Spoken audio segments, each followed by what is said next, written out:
Hi everyone! Into this video guys, i-share ko lang sa inyo kung paano nga ba ako gumawa ng DIY design na plants, okay?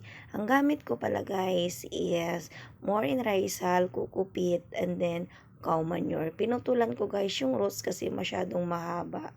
Huwag tayong matakot na magputol dahil mabilis naman humaba yung roots ng mga aglaonema. Aglaonema Snow White pala guys yung tawag sa kanya. And then ipapartner natin siya sa plants na lucky din as apongsoy. Actually, lahat na aglaonema is lucky, lucky for money.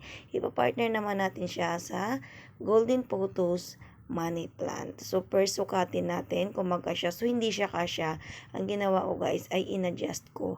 Tinalian ko na rin pala guys ng cable tie para hindi siya magsabog-sabog.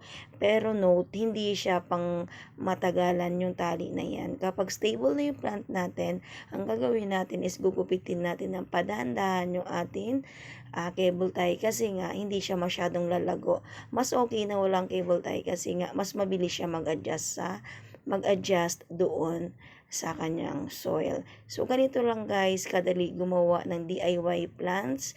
Pwedeng pang-decorate sa bahay, panregalo sa friends nating plantita, at pwede nating i-display sa loob ng ating bahay. Okay? So, ganun lang guys, kadali. Thank you for watching everyone.